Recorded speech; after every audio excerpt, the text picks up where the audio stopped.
The Meditations of Emperor Marcus Aurelius Antoninus, Book 8, Part 2. Is Panthea or Pergamus now sitting and wailing at the tomb of Verus, or Chabrias and Diotimus at the tomb of Hadrian? Ridiculous work this. If they were still sitting there, would their masters be sensible of it? Or if they were sensible, would it give them any pleasure? Or if they were pleased with it, could these men be immortal and lament forever? Was it not destined they should grow old and die? And when they should die, what would have become of their masters? What is all this for but a nauseous bag of blood and corruption? If you have great penetration, exercise it in what is the subject of the greatest wisdom. In the constitution of the rational creature there is no virtue or excellence destined to withstand or restrain justice, but I see temperance destined to restrain sensual pleasures. If you remove your own opinions about the things which grieve you, you may presently stand on the surest ground. What is that self? 'Tis reason. I am not reason, say you. Well, let not your reason then disturb itself, but let the part which suffers form opinions concerning this matter. An obstruction of any sense is the evil of an animal, so is the obstruction of any external motion or design. There is another sort of obstruction, which is the evil of the vegetative nature. The obstruction of the understanding is, in like manner, the evil of an intelligent nature. Apply all these things to yourself. Do pain or pleasure affect you? Let the sense look to it. Does anything obstruct any external design of yours? If you have designed without the proper reservation, this is evil to you, as you are rational. But if you have taken in the general reservation, you are not hurt nor hindered. No other person can hinder that which is the proper work of the intelligent nature. Nor fire, nor sword, nor a tyrant, nor calumny can reach it. When it is as a sphere complete within itself, without any corners which can be struck off by external force, it remains so. It would be unjust in me to vex or grieve myself, who never willingly grieved anyone. One rejoices in one thing, and another in another. My joy consists in having my governing part sound, without aversion to any man, or any event incident to mankind, but beholding with a serene look, and accepting and using everything in proportion to its worth. Allow to yourself the little time you have. Those who rather pursue a surviving fame don't consider that posterity will just be such as our contemporaries, whose manners we scarce can bear, and they too will be mortal. And what is it to you, what sounds they shall make with their voices, or what opinions they shall entertain about you? Take me up, and cast me where you please. I shall have my own divinity within me propitious, that is, satisfied, while its affections and actions are suited to its own structure and natural furniture. Is, then, any external event of such worth that on its account my soul should suffer and become worse than it was, becoming abject and prostrate as a mean suppliant, and bound as a slave along with the body, or terrified? Can you find anything which can deserve all this? Nothing can befall a man which is not a natural incident of mankind, nor to an ox, nor to a vine, nor to a stone, which is not a natural incident to these species. If then that alone can befall anything which is usual and naturally incident to it, what cause is there for indignation? The presiding nature of the whole hath brought nothing upon you which you cannot bear. If you are grieved about anything external, 'tis not the thing itself that afflicts you, but your judgment about it, and it is in your power to correct this judgment and get quit of it. If you are grieved at anything in your own disposition, who hinders you to correct your maxims of life? If you are grieved because you have not accomplished some sound and virtuous design, set about it effectually, rather than grieving that it is undone. But some superior force withstands, then you have no cause of sorrow, for the fault of the omission lies not in you. But life is not worth retaining if this be not accomplished. Quit life, then, with the same serenity as if you had accomplished it, and with good will even toward those who withstand you. Remember, the governing part becomes invincible when collected into itself.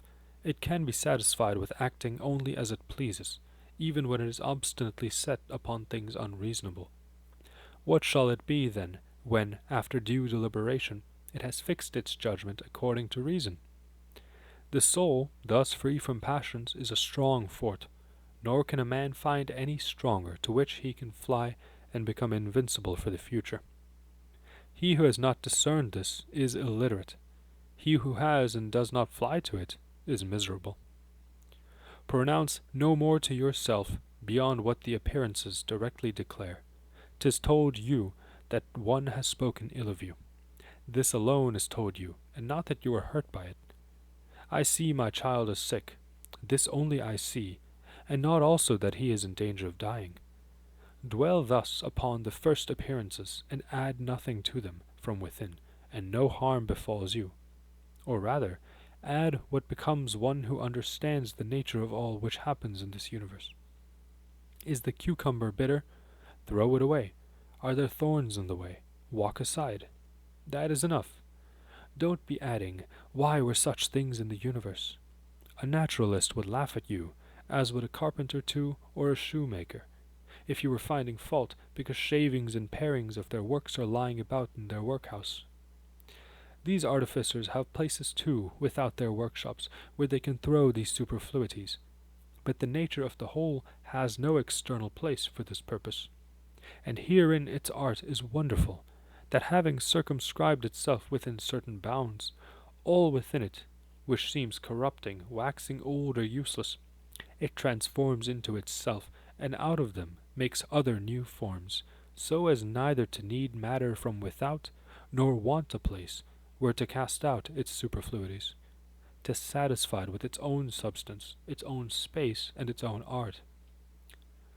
Neither appear languid and tired out in action, nor troublesome in conversation, nor inconstant in your opinions, nor dragged away in your soul, nor sallying out by the impulse of passions, nor too much hurried in life. They slay you, cut you to pieces, pursue you with curses. Does this hinder your soul to continue pure, prudent, temperate, just? As if one standing by a clear, sweet fountain should reproach it, yet it ceases not to send forth its refreshing waters. Should he throw into it clay or dung, it will soon disperse them, wash them away, and become free from all pollution.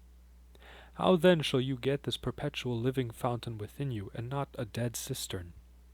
Form yourself anew each day into liberty, with tranquillity, simplicity, and a sense of what is decent and becoming. He who knows not there is an orderly universe, knows not where he is. He who knows not for what purpose he was formed, knows not himself, and knows not the world. He who is deficient in either of these parts of knowledge cannot tell you for what purpose he is fitted by nature. What sort of person, then, must he appear who pursues the applauses or dreads the censures of men, who know not where they themselves are, nor what they are? Want you to be praised by a man who curses himself thrice in an hour?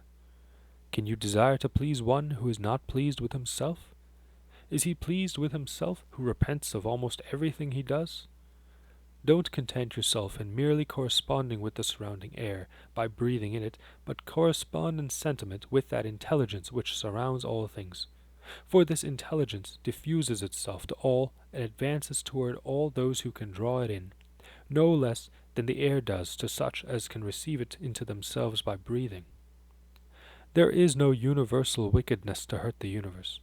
Particular wickedness of any individual hurts not another, it hurts himself only, who yet has this gracious privilege that as soon as he heartily desires it, he may be free from it altogether.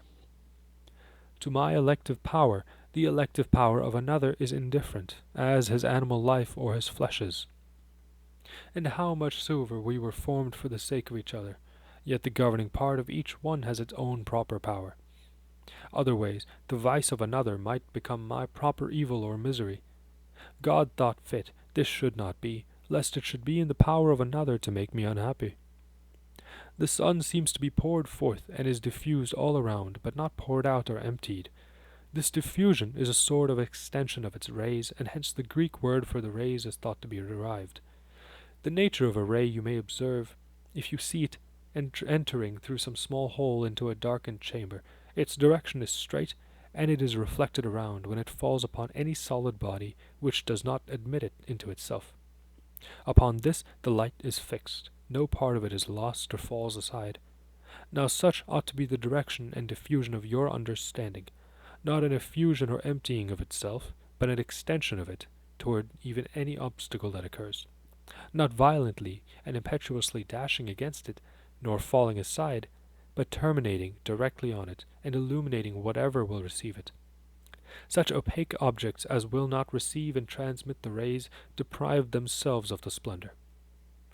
He who dreads death dreads either an extinction of all sense, or dreads a different sort of sensation. If all sense is extinguished, there can be no sense of evil. If a different sort of sense is acquired, you become another sort of living creature, and don't cease to live. Men were formed for each other. Teach them better then, or bear with them. The motion of the arrow is different from that of the mind. The mind, when cautiously avoiding or when turning to all sides in deliberation about what to pursue, is even then carried straight forward towards its proper mark, that is, acting the good part. Penetrate into the governing part of others, and lay yours open to them to enter into it. End of Book 8 of the Meditations of Emperor Marcus Aurelius Antoninus.